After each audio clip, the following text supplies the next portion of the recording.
Assalamualaikum warahmatullahi wabarakatuh. Perkenalkan, nama saya Delita Dayanti, Prodi Akuntansi kelas B dengan nomor NPM 102200091. Di sini kelompok saya mau memaparkan materi tentang sistem biaya taksiran pada perusahaan manufaktur. Biaya taksiran adalah biaya yang ditentukan di muka sebelum dilakukan suatu produksi. Sistem biaya taksiran adalah sistem akuntansi biaya produk yang menggunakan bentuk biaya-biaya yang ditentukan di muka dalam menghitung harga pokok produk yang diproduksi. Tujuan penggunaan sistem biaya ada 4, yaitu yang pertama untuk jembatan menuju sistem biaya standar. Akuntansi biaya menitik beratkan pada penentuan harga pokok produk yang hanya terbatas pada pengumpulan dan penggolongan biaya yang sesungguhnya terjadi di masa lalu. Yang kedua, untuk menghindari biaya yang relatif besar dalam pemakaian biaya standar. Dalam perusahaan tertentu, pemakaian sistem biaya taksiran lebih ekonomis dibanding dengan sistem biaya standar.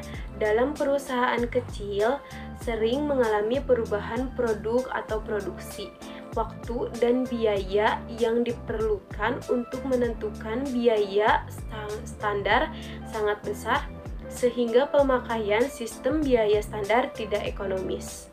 Yang ketiga, untuk pengendalian biaya dan analisis kegiatan. Banyak perusahaan yang menggunakan sistem biaya taksiran ini sebagai alat pengendalian biaya dan sebagai dasar untuk menganalisis kegiatannya. Karena perbandingan antara biaya sesungguhnya dengan biaya taksiran dapat memberikan petunjuk mengenai terjadinya pemborosan sehingga dapat dipakai sebagai dasar perbaikan kegiatan. Yang keempat, untuk mengurangi biaya akuntansi. Penghematan biaya akuntansi ini sangat terasa jika menggunakan sistem biaya taksiran. Apabila perusahaan menghasilkan banyak macam produk atau jika produk diolah melalui banyak departemen. Penentuan biaya taksiran. Biaya taksiran bisa ditentukan atas dasar data masa lalu dari perhitungan, rumus kimia, atau matematis, atau secara sederhana dengan taksiran. Biaya taksiran ditentukan untuk setiap jenis produk yang diproduksi pada awal masa produksi atau pada awal tahun anggaran. Dalam penentuan biaya taksiran, biaya bahan baku yang dipakai dalam menghasilkan sejumlah produk tertentu perlu dilakukan penaksiran kuantitas tiap-tiap bahan baku yang dibutuhkan dan taksiran harga masing-masing. Lalu selanjutnya ada penentuan biaya taksiran, yaitu ada 3 komponen. Yang pertama adalah biaya bahan baku. Biaya bahan baku atau direct material adalah biaya yang dikeluarkan perusahaan untuk membeli dan mengolah bahan baku hingga menjadi barang jadi. Sebagai contohnya adalah perusahaan garmen. Yang selanjutnya ada biaya tenaga kerja langsung. Biaya tenaga kerja langsung adalah upah, tunjangan, dan asuransi yang dibayarkan kepada pegawai yang terlibat langsung dalam jalannya proses untuk memproduksi suatu barang. Dan yang terakhir ada biaya overhead pabrik. Biaya overhead pabrik adalah biaya produksi selain biaya bahan baku dan biaya tenaga kerja langsung, dan biaya overhead pabrik dapat digolongkan menurut sifatnya, perubahan volume, dan kaitan dengan departemen. Selanjutnya ada prosedur akuntansi dalam sistem biaya taksiran. Dalam sistem biaya taksiran, rekening barang dalam proses didebit dengan biaya produksi yang sesungguhnya terjadi dan dikredit sebesar hasil kali jumlah produk selesai dan jumlah produk yang dijual dengan biaya taksiran persatuan. Prosedur pencatatan biaya bahan baku. Untuk pembelian bahan baku terdapat 2 metode. Metode yang pertama yaitu metode mutasi persediaan dan metode persediaan fisik. Sedangkan untuk pemakaian bahan baku juga terdapat 2 metode. Metode yang pertama yaitu metode mutasi persediaan dan juga metode persediaan fisik.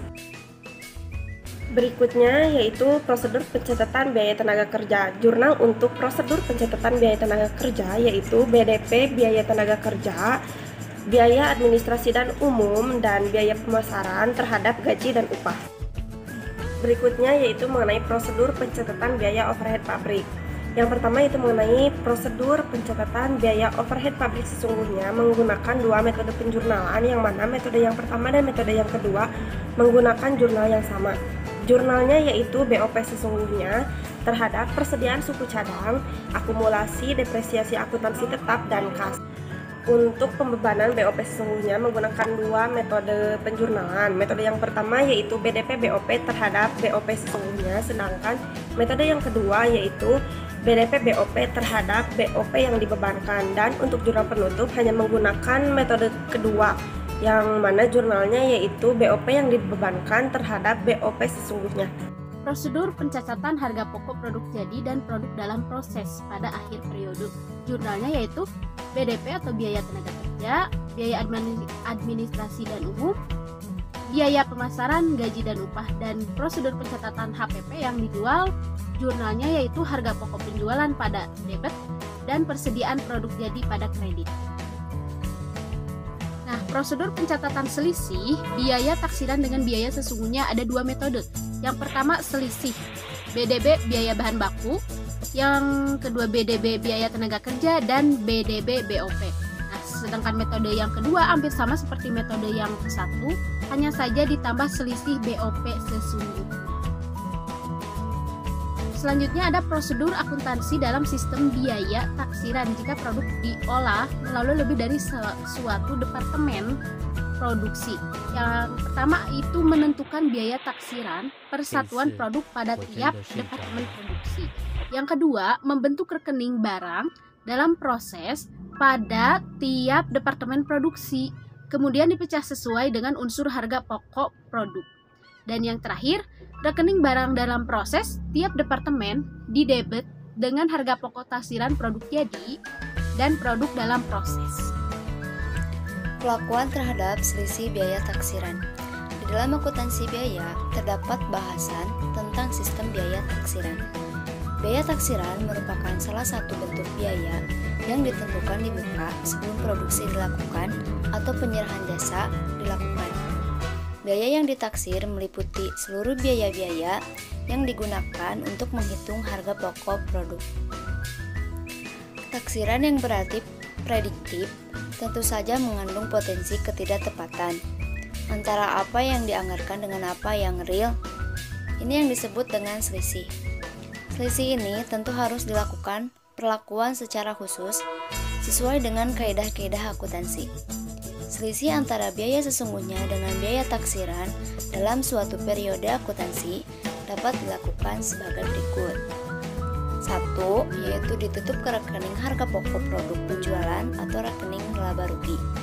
2. Dibagikan secara adil kepada produk selesai dalam periode yang bersangkutan, yaitu dibagikan ke rekening produk jadi dan harga pokok penjualan. 3. Dibagikan secara adil ke rekening-rekening persediaan barang dalam proses, persediaan produk jadi, dan harga pokok penjualan. 4. Yaitu memberikan selisih-selisih tersebut tepat dalam rekening selisih, sehingga rekening ini berfungsi sebagai deferred account. Hal ini dilakukan karena ada kemungkinan selisih-selisih yang terjadi di antara periode akuntansi akan saling menutup atau mengkompensasi. Kelebihan sistem harga pokok taksiran. 1. Dapat mengurangi atau menekan biaya administrasi. Maksudnya, penggunaan beberapa dokumen dasar pada sistem ini dapat dikurangi dan perhitungan harga pokok atau jasa dapat dengan cepat diadakan, sehingga dapat mengurangi besarnya biaya administrasi. 2. Yaitu dapat menyediakan informasi untuk pengambilan keputusan, decision making. Maksudnya yaitu manajemen memerlukan informasi biaya untuk pengambilan keputusan tentang produk atau jasa sebelum diolah. Dan pemakaian harga pokok taksiran menyediakan informasi kepada manajemen untuk pengambilan keputusan tersebut.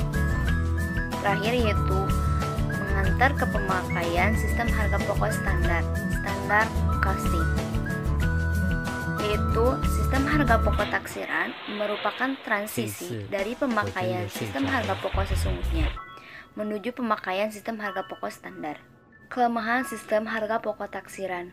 Kelemahannya mempunyai dua, yaitu harga pokok taksiran jika ditentukan kurang teliti, maka baru dapat dikoreksi pada akhir periode setelah selisih biaya dihitung dan dialokasikan.